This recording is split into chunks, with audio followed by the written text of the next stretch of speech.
parler de l'épisode 45 de Dragon Ball Super.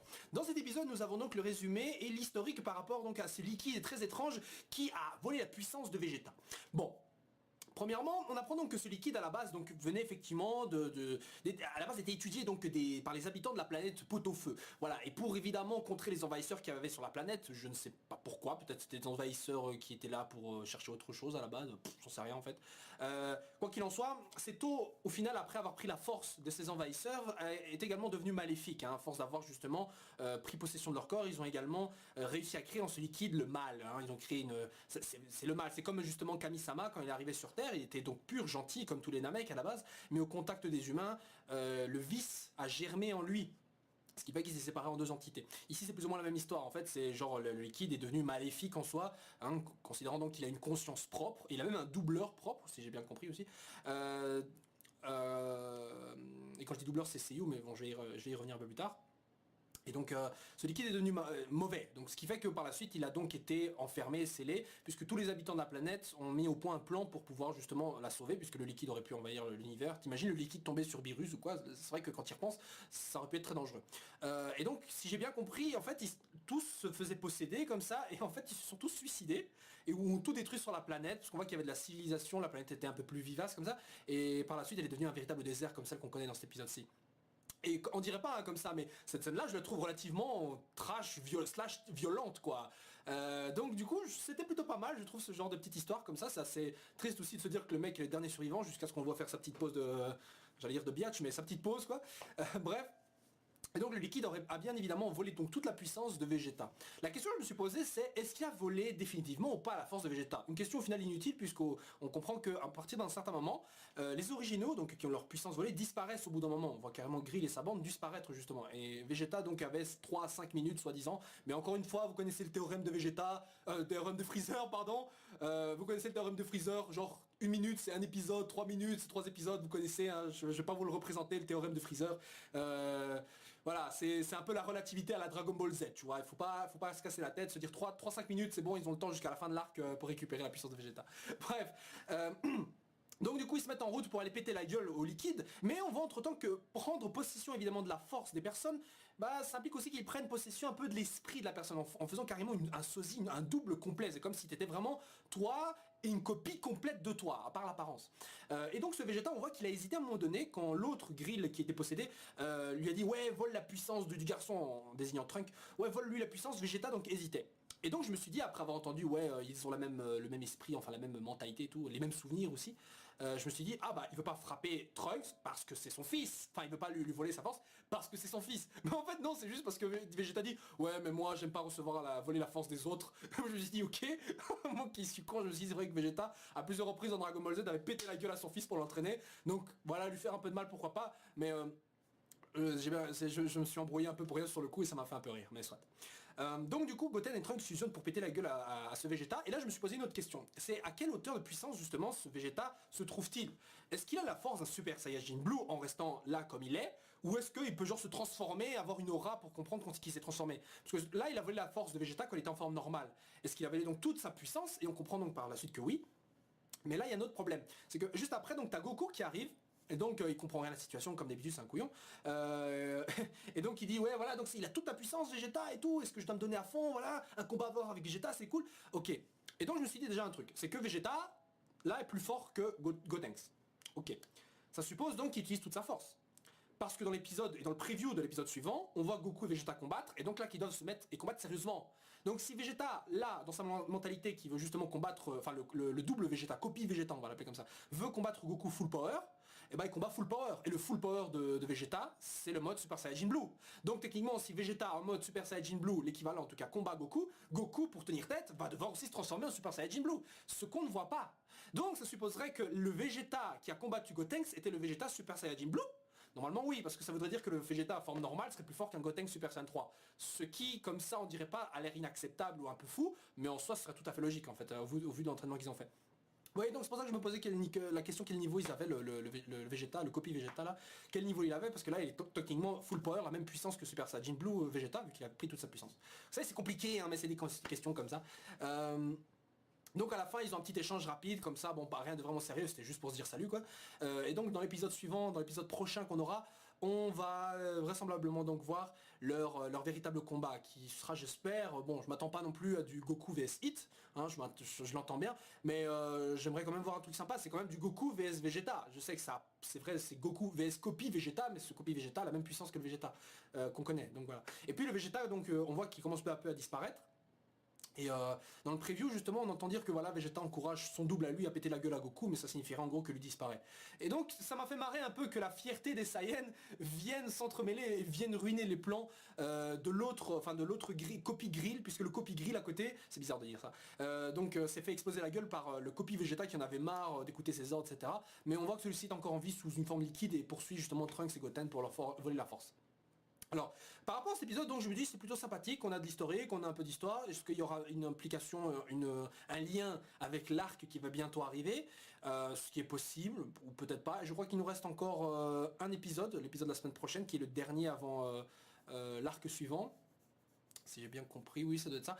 Donc il nous reste encore l'épisode de la semaine prochaine, et le 12 juin commencera donc le nouvel arc. Donc il reste un seul épisode pour faire donc le lien entre les deux éventuellement, et peut-être qu'on n'aura pas ça. Puisqu'on voit que ce liquide au final, ils veulent le recéler. Je me suis dit pourquoi le recéler, autant le détruire, autant le... Voilà, tu l'exploses le liquide, t'essaies pas de le sceller. Et puis je me suis même dit à un moment donné, mais pourquoi est-ce qu'ils gardent une clé qui sert à, tu vois, à déverrouiller le truc où le liquide maléfique est scellé, tu vois. Je dis, si c'est un truc que tu veux pas le relâcher, bah le relâche pas. Me dis pas que tu avais en tête éventuellement un jour ou l'autre de réutiliser ce truc là, on voit bien que les dégâts que ça a fait. Donc franchement quand tu es dans ce genre de situation, tu enfermes un mal maléfique ancestral, mais putain de merde, tu gardes pas la clé, tu la jettes, tu la perds comme ça, personne, même toi tu peux pas retoucher quoi. Et puis si le mal s'échappe et qu'il faut le receller, c'est que de toute façon la clé aurait servi plus du tout à rien après. Donc encore une fois c'est une petite logique comme ça qui m'a fait marrer dans les shonen, hein, comme quoi dès qu'il y a un truc qui est scellé, faut toujours la solution pour le déceler quelque part, genre voilà on a séparé le truc, le sceau maudit en 8 clés qui sont dispersées autour du monde, et voilà machin truc bidule, c'est vraiment des trucs comme ça, mais pourquoi vous faites des serrures, enfin des clés à des serrures qui doivent pas être ouvertes. Ça m'a fait marrer. Bon, au niveau de la musique, voilà, j'ai bien aimé la musique d'ambiance qu'on apprenait que Vegeta allait peut-être disparaître et tout, j'ai trouvé ça pas mal. Bon pour le reste après le thème de voilà le thème de comment ça s'appelle de Jaco qui intervient et tout, bon c'est un peu le comic relief, de l'épisode en soi, donc ça me fait bien marrer aussi. Ça m'a fait d'ailleurs aussi bizarre de voir Vegeta comme ça appliqué dans des petites histoires par-ci par-là. En général on ne voit pas tellement dans des trucs enfin quand on le voit en général c'est qu'il est toujours solitaire, ça me rappelle les fillers vous savez avec Goku et Piccolo qui passent leur permis de conduire. Bon c'est pas le même délire au niveau comique c'est sûr, mais ça m'a fait bizarre de le voir dans un fillers et tout, et voilà, c'était un petit sentiment que j'ai eu. Bref, pour en revenir donc à la question des seiyuu, donc des comédiens de doublage, j'étais très surpris. Et ça c'est un truc, ça m'a fait plaisir je pense qu'à moi, bon certainement certains d'entre vous aussi. Mais Copy Vegeta a le même seiyuu, donc comédien de doublage, que Whis. Si c'est que ça, je me serais dit ok alors quoi. Mais justement Whis a le même comédien de doublage qu'un autre personnage dans un autre animé, Ichigo Kurosaki de Bleach. Et ça, je vous l'avais déjà dit. Ils ont le même seiyuu. Et encore une fois, j'arrive pas à comprendre comment ce mec arrive à faire la voix de ces deux personnages qui sont à des opposés et à des années-lumière au niveau de personnalité. Et pourquoi je dis ça? Parce que là, on reconnaît bien la voix de Ichigo dans le copy Vegeta. Et justement, moi, j'adore entendre, parce que je suis sensible aux seiyuu, aux voix. Je les reconnais souvent sans reconnaître leur nom, j'arrive à reconnaître un seiyuu quand j'entends. Enfin, pas tous, mais en grande partie. Et ça m'a fait plaisir d'entendre la voix de Ichigo parler à la voix de Goku. Parce que vous savez, Bleach, Naruto, One Piece, c'est les enfants, les héritiers spirituels de Dragon Ball. Bon, il y en a d'autres, hein, mais principalement on retient ces trois-là de l'ancien top 3, comme on les appelait avant, jusqu'à l'année 2010 environ. Après, on a eu la chute de Bleach, mais soit. C'était l'ancien top 3. Et moi, je me suis toujours rêvé, dans mon petit esprit de petit fan, une conversation entre Goku, Naruto, Luffy et Ichigo. Dans One Piece par exemple, le doubleur de Naruto et de Luffy ont déjà discuté ensemble. Parce qu'il y a un personnage qui a eu la même voix que Naruto, il a discuté avec Luffy dans un épisode de One Piece. Voilà, c'était Sabo hein, quand il était jeune. Bref. Et ici là on a Goku avec Ichigo. Et entendre les deux, j'ai fermé les yeux, je me suis dit putain c'est comme si j'entendais Ichigo parler avec Goku. Vous allez me dire c'est un truc de con, hein, mais c'est comme si j'imagine une sorte de crossover. Parce qu'il y a déjà eu des crossovers de One Piece et Dragon Ball par exemple, hein, tu vois. Et donc du coup, voilà, je me suis dit un pas de plus dans le truc. Parce que de toute façon, le seiyuu par exemple de Copy Vegeta, de Whis, donc la même personne, et de Ichigo dans Bleach, ils se sont déjà retrouvés aussi dans... Enfin c'est la même personne, donc il s'est déjà retrouvé dans One Piece aussi. Hein. Et il aurait juste manqué le seiyuu de Goku dans One Piece ensemble avec eux et ça aurait été parfait. parce qu'en fait le seiyuu de Goku aussi est dans One Piece. En fait tous les comédiens de doublage des anciens mangas, enfin des anciens animés du top 3 sont déjà retrouvés dans One Piece. Ça veut dire à quel point il est célèbre le truc, tu vois. Mais voilà, c'est un petit détail, ça m'a fait marrer. Mais il n'y a pas que ça. Bon, après, il y en a un autre, mais bon, ça on s'en fout un peu. En fait, c'est Grill, je sais pas si vous avez remarqué, mais Copy Grill a le même seiyuu que Sorbet. Voilà, c'est juste un détail, je suis pas sûr, je vous dis ça comme ça, sans confirmer, mais je suis sûr à 99% ou 99%, et je dis 99 parce que beaucoup de gens savent pas, mais je vis en Belgique et je suis pas en France. Récemment, je croise certains abonnés qui me disent « Eh putain, mais je pensais que tu étais en France !» Et non, je suis en Belgique. Donc, ça m'a fait marrer, je tenais donc à signaler ce genre de petits trucs, parce que je vous le dis à vous, mais vous devriez vous intéresser un peu plus souvent à qui double tel personnage. Je vous jure, c'est marrant. C'est marrant de reconnaître tel personnage qui en double un autre dans tel ou tel animé. Je trouvais ça, c'est toujours intéressant, et puis je vous jure, parfois vous allez vous dire quoi, lui il a doublé lui, mais c'est quoi Sarmar, tu vois, et je suis le premier surpris moi-même quand je vois par exemple l'exemple avec, comme je l'ai dit, Whis et Ichigo. Voilà, bon. Donc pour revenir à l'épisode après ces petits apartés assez qui n'est pas petit au final. Donc l'épisode était assez correct. Voilà, comme je l'ai dit, c'est un épisode qui fait partie donc d'une série 3. Bon, je vais pas compter l'arc avec Pan, donc on va dire qu'il fait partie d'une série d'épisodes qui font surtout la transition entre l'arc des tournois et l'arc qui va commencer le 12 juin. Si vous ne savez toujours pas ce qui va se passer le 12 juin, bah je vous dirais... non, ne vous informez même pas parce que ce serait trop bête. De toute façon, on va avoir le truc, ça va commencer dans 2 semaines, tu vois. Donc autant attendre, autant être patient. Mais autant vous dire que tout ce que vous entendez, tout ce que vous pouvez voir comme image et tout, ne considérez pas cela comme des vrais trucs, considérez ça comme juste des fakes ou des interprétations. Parce que je sais qu'il y a souvent le débat de genre, et quoi les interviews d'Akira Toriyama, c'est des spoils ou c'est pas des spoils. Alors, moi je pense qu'à à partir du moment où le mec, l'auteur, donc donne l'info publiquement, c'est qu'on peut pas techniquement juger ça de vrais spoils. C'est comme si par exemple dire que les previews qu'on voit à la fin des épisodes c'est des spoils. C'est des éléments qui vous donnent envie à la base de voir la suite. Donc ce qui nous donne là, c'est pas forcément non plus tout ce qui va se passer exactement. Voilà. Et maintenant je fais le lien avec par rapport à ça un autre truc. C'est par rapport à Trunks. Trunks, dans l'épisode passé, on m'avait dit en commentaire, ouais, t'as pas noté le fait qu'il a ramassé une épée et tout, et ça fait un lien avec le futur Trunks et tout.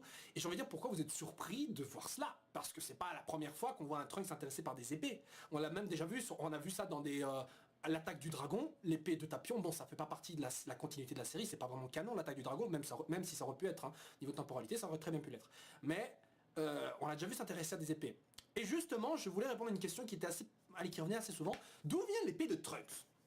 Enfin, l'épée de Mirai Trunks, c'est-à-dire le futur Trunks, le grand Trunks. Moi, il ne peut pas venir de Tapion. Parce que comme le truc ne fait pas partie de la continuité logique de la série, ça ne peut pas lui appartenir. Surtout que le Mirai Trunks, quand il a été introduit, Tapion, tout ça, ça n'existait pas. C'est survenu bien plus tard dans l'imagination de l'auteur, qui déjà prévoyait de terminer l'histoire à la saga de Cell. Enfin, vous voyez, moi, ce que j'avais compris, c'est que l'épée de Trunks, enfin l'épée de Mirai Trunks, est en réalité l'épée que Gohan a reçue de Piccolo quand les deux se sont entraînés avant l'arrivée de Raditz, de Nappa et de Vegeta. Non, mais rappelez-vous, Gohan, quand petit Gohan, donc, quand il s'entraîne avec Piccolo dans le désert, il a reçu donc la même tenue que son père et une épée. Vous allez me dire, ouais, attends, on dirait, c'est la même taille, je sais pas quoi. Et moi, c'est ce que j'avais pensé à la base, c'est que c'était la même épée. Et puis le maître de Trunks, enfin de Mirai Trunks, c'est qui? Bah c'est Gohan. Il leur filait son épée, voilà, fin d'histoire. Puis d'un autre côté, je me dis, putain, avant, tu vois, dans l'OAV, sur le passé Trunks, tu vois pas se trimballer une épée, tu vois. Son épée, il a juste avant de se casser, enfin s'il avait une épée, je crois, ouais, effectivement, pardon. Je dis des conneries là, mais... L'épée, voilà, il a sorti nulle part, on n'a pas vu de scène où Gohan lui a passé l'épée non plus, c'est sûr, mais on n'a pas non plus vu l'épée qu'il apportait pas avant, genre ouais j'ai reçu ça de Tapion ou quoi. Déjà en plus, pire que ça, mais dans le passé du Mirai Trunks, l'histoire de Tapion ne s'est jamais produite, puisque dans l'histoire de Tapion, il y a Goku, etc. qui est encore en vie, donc ça peut pas s'être produit dans son passé. Déjà, putain, j'oublie l'élément important. Voilà, donc je tenais à dire tout ça, au final c'est même pas important de savoir d'où vient l'épée, parce que ça on s'en fout sérieux, mais un Trunks attiré par les épées, tout ça, c'est un peu normal, je pense qu'il ce genre de caractère là, le Trunks qui a genre plein de jouets, qui aime bien qui aurait voulu être un pirate par exemple dans le deuxième film avec Broly par exemple. Voilà, c'est des petits détails comme ça, son caractère. Et puis on voit dans son futur tout le monde, il y a un passage où on voit des gens dans le futur de Trunks, ouais genre il y a des gens sur le parterre comme ça. Des mecs sans abri parce que les cyborgs détruisent tout, ils ont des épées eux aussi, tu vois. Donc voilà, l'épée c'est une arme conventionnelle, puis c'est cool les épées, les katanas, les sabres, c'est des éléments très, très populaires dans les mangas, donc voilà, c'est pas un problème, hein. Il y a tout le temps dans un shonen un personnage qui se bat avec une épée, c'est obligatoire. Et dans Dragon Ball, certes ils combattent tous avec des poings, des pieds, etc. Mais il fallait bien un personnage avec une épée, ils ont foutu Trunks. Bref, que dire sur cet épisode? Parce que là, franchement, je parle de 12 épisodes, mais en soi, il se résume assez vite. Mais rien d'autre en fait, c'était les seuls éléments qui pour moi je trouvais intéressants. Donc on se retrouvera donc la semaine prochaine pour le prochain épisode de Dragon Ball Super. Et j'espère que vous serez chaud patate pour le prochain arc du 12 juin. Soyez prêts, soyez chaud. Et si vous voulez vraiment vous informer sur le 12 juin, il y a une interview très sympathique sur db-z.com où vous avez déjà toutes les infos qui paraissent. Voilà, c'est tout ce que je voulais dire sur ce. Ciao ciao les gens. Zoom.